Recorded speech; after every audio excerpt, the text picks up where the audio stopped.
Kitchen म्हणजे प्रत्येक स्त्रीच्या अगदी मनाचा जिव्हाळ्याचा विषय. म्हणजे घर कितीही सुंदर असलं तरी किचनमध्येच तिचं मन जास्ती रमतं.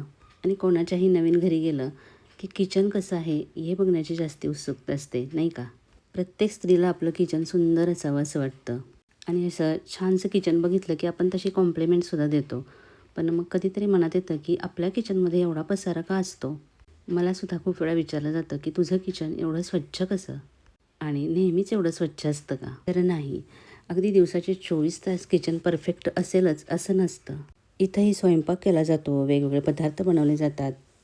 चहा, भांडी सगळं काही इतर किचनमध्ये असतं तसंच असतं. पण ही सगळी कामं झाल्यानंतर पुन्हा ते सुंदर ठेवण्याचा माझा प्रयत्न असतो. खरं तर किचन आणि घर स्वच्छ ठेवणं हे दिसतं तेवढं सोपं काम नाही आहे. कारण त्यामध्ये जातो तो भरपूर वेळ, एनर्जी. पण आपल्याला जर सुंदर घर हवं असेल तर एवढे कष्ट तरी करायलाच लागतात. मागच्या व्हिडिओमध्ये मी तुम्हाला किचनसाठी काही शॉपिंग केली ती दाखवली.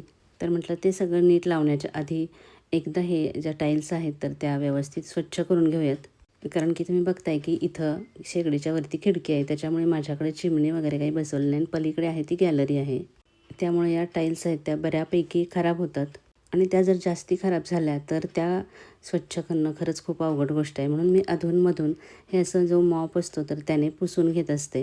म्हणजे व्हिनेगर आणि सोड्याचं पाणी घेतलं, त्याच्यामध्ये हा मॉप डिप केला आणि त्याने पुसून घेते आणि पुन्हा एकदा तो क्लीन करून पुन्हा पुसून घेते. आणि खरंच या मॉपमुळं माझं काम खूप सोपं झालेलं आहे. मला याची लिंक विचारली जाते. तर हे मी एका प्रदर्शनामधून घेतलेलं, पण ऑनलाईनसुद्धा असे बरेचसे आहेत आणि मी तुम्हाला सजेस्ट करेन की थोडेसे कॉस्टली असतील तेच घ्या. कारण की अगदीच 200-250 रुपयाचे असतात ना, तर ते लगेचच एका वापरामध्ये तुटून जातात. आणि हे एकदा घेतलं की आपण खूप वर्ष व्यवस्थित वापरू शकतो. आता तुम्ही बघताय कितीतरी, मला वाटते 2 वर्ष झाली असतील.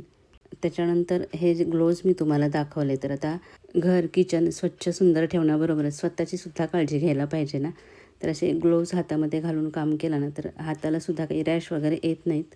तर आपले काम सोपं करणारे हे जे टूल्स असतात ना तर ते आपल्याकडे असायला हवे. जसं की मॉप आहे, त्याच्यानंतर हे ग्लोव्ज आहेत. आणि हे क्लीन करताना मी सोडा आणि व्हिनेगर टाकलेलं आहे. किंवा तुम्ही कोणतंही किचन क्लिनिंग सोल्युशन जे असतं तर ते वापरत असाल तरीसुद्धा हातामध्ये ग्लोव्ज घालायचे. आणि एरवी जास्त ह्या टाईल्स खराब होत नाहीत, पण पावसाळ्यामध्ये होतात. खरं तर क्लिनिंगचं जेव्हा शूट असतं ना तर तेव्हा खूप कंटाळा येतो, कारण हात ओले असतात, पुन्हा पुन्हा जाऊन कॅमेरा चालू बंद करावा लागतो आणि तर कामालासुद्धा उशीर होऊन जातो. म्हणून मग एवढंच मी काय ते शूट केलेलं. आणि तुम्हीसुद्धा नोटीस केलं असेल की जेव्हा या टाईल्स वगैरे आपण अशा स्वच्छ करून घेतो ना तेव्हा ऑलरेडीच किचन किती सुंदर प्रसन्न दिसतं ना. तर नवीन ज्या बरण्या वगैरे घेतलेल्या तर त्या आधी मी धुवून वगैरे स्वच्छ पुसून ठेवलेल्या. आणि नवीन कोणतीही गोष्ट घेतली घरामध्ये की आपल्याला किती आनंद होतो ना. अगदी छोट्यातली छोटी का गोष्ट असे ना. तर चटणी, मीठ आणि कुटासाठी ह्या ज्या मी बरण्या घेतलेल्या काचेच्या आहेत, त्यावरून त्याला प्लास्टिकचं लेअर आहे. म्हणजे मागच्या व्हिडिओमध्ये दाखवलेलं, पण आता कोण नवीन बघत असेल तर त्यांच्यासाठी. तर त्याच्यामध्ये मी आता मीठ, चटणी आणि कूट वगैरे भरून घेतलं आहे. आणि माझ्याकडे एक स्टीलचं रॅक होतं जे मी या बाजूला ठेवायचे, आता ते परत एकदा त्याच बाजूला असं भिंतीवरतीच लावलं आहे.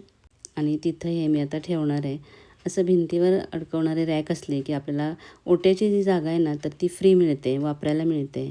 आणि ओटा खराब झाला की लगेच तो पुसतासुद्धा येतो, नाहीतर मग प्रत्येक वेळेला ते उचलून बाजूला ठेवावं लागतं. आणि मी असे खूप वेळा चेंजेस असे करत असते किचनमध्ये, घरामध्ये. इथं हे तुपाचं भांडं ठेवलं आहे. आणि अजून एक वुडनचं रॅक आहे माझ्याकडे, खूप दिवसांपूर्वी घेतलेलं.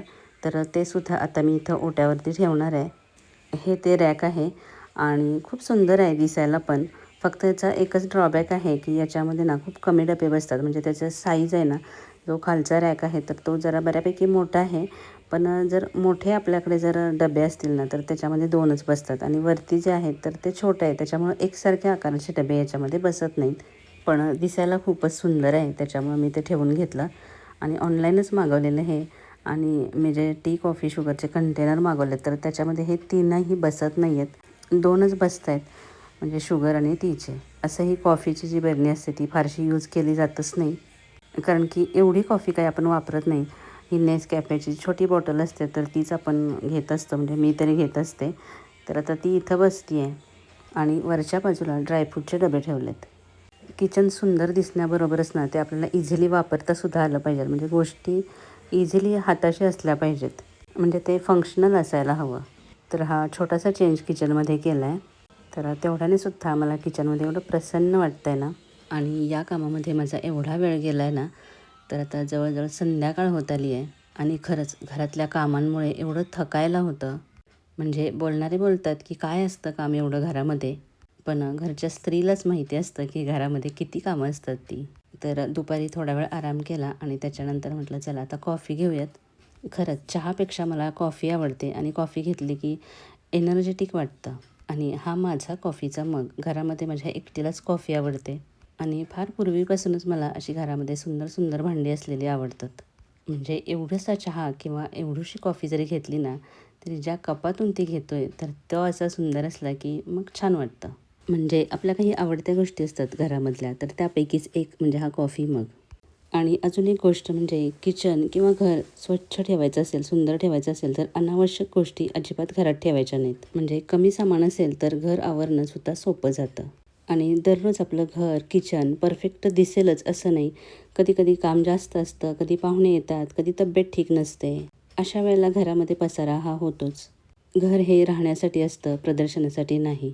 फक्त एवढंच की आपण गृहिणी दिवसभर या किचनमध्ये कितीतरी वेळ घालवतो. म्हणून ही जागा स्वच्छ, शांत आणि सकारात्मक ठेवली म्हणजे स्वतःलाही आनंद दिल्यासारखंच आहे. तर हा माझा क्यूटसा कॉफी मग केवढीशी घेतली आहे बघा. तर आता किचनमध्ये ना मला छोटंसं काहीतरी असं प्लॅन्ट ठेवायचं होतं. खरं तर मी आर्टिफिशियल प्लॅन्ट बघत होते आणि मी DIY आमच्या इथे नवीन सुरू झालं आहे, तर तिथं गेलेले आणि छोटे-छोटे आर्टिफिशियल पॉट्स असतात बघा, तर ते मी बघत होते. पण ते एवढे कॉस्टली होते ना, 200-250ला अगदी एवढेसेच होते. मग म्हटलं जाऊ देत, ऑनलाईन मागवता येईल. आणि किचनमध्ये शक्यतो मी लाईव्ह प्लॅन्ट ठेवत नाही. कारण माती असलेली जर कुंडी किचनमध्ये ठेवली ना, मग आता पावसाळ्यामध्ये तर नाहीच नाही. कारण त्याच्यामध्ये छोटे-छोटे किडे-मकोडे असतात. तर मग म्हटलं जाऊ देत, आता त्याच्यामध्ये मनी प्लॅन्ट ठेवूयात.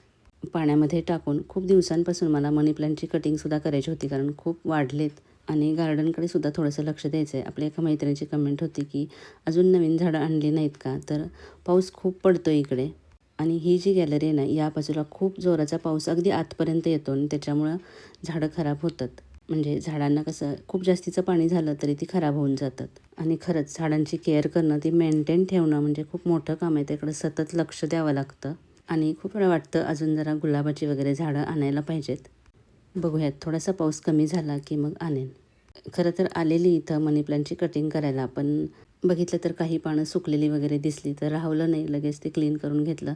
त्याच्यानंतर ही मनी प्लांटची वेल बघा किती अस्ताव्यस्त वाढलेली आहे. पण म्हटलं नंतर हे व्यवस्थित करूयात. आता फक्त एक 3-4 जी कटिंग हवी आहेत तर तेवढीच घेऊयात. आणि पुन्हा लक्षात आलं की झाडांना आता फुलं फारशी येत नाही आहेत, म्हणून बघितलं तर जी माती असते ना कुंडीतली ती घट्ट झालेली दिसली, तर म्हटलं याला जरा भुसभुशीत करूयात. खरं तर अशी ऐन वेळेला कुठलीही कामं करत बसली ना की बाकीच्या कामांना उशीर होऊन जातो. व्हिडिओ शूट करायला त्याचा उशीर होत होता, एडिटिंगला उशीर होत होता. तरी पण म्हटलं की जाऊ देत, 5 मिनिटाचं काम आहे करूयात. पण ते 5 मिनिटाचं काम नव्हतं, खूपच घट्ट झालेली बघितलीत माती त्याच्यातली.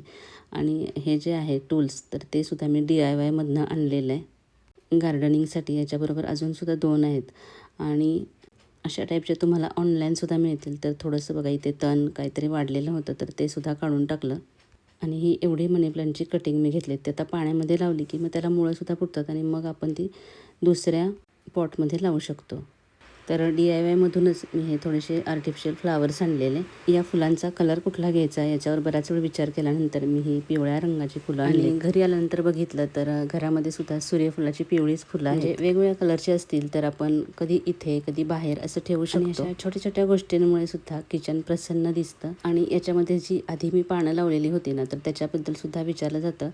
तर ती मी जेव्हा गणपतीच्या वेळेला डेकोरेशनचं खूप सारं सामान येतं बघा, तर तेव्हा मी आणलेली आहेत आणि ती पानंच इथं सुंदर दिसतात. मी पुन्हा ती काढलेली पुन्हा ठेवली त्याच्यामध्ये आणि ही फुलंसुद्धा त्याच्यामध्येच ठेवून टाकली. आणि किचनमध्ये शक्यतो आर्टिफिशियल असतील तर तेवढीच ठेवायची. जर मेंटेन करता येत असतील तर मग लाईव्ह प्लॅन्ट ठेवायचे. एवढ्याशा गोष्टींनी सुद्धा किती सुंदर लुक आला ना. किचन व्यवस्थित नीटनेटकं ठेवण्यासाठी ना अजून एक सवय सांगते की एक रूल आहे, वस्तूला जागा, जाग्यावर वस्तू. म्हणजे प्रत्येक गोष्टीला तिची तिची अशी जागा दिली की मग तिचा पसारा होत नाही आणि ती शोधण्यात वेळ जात नाही.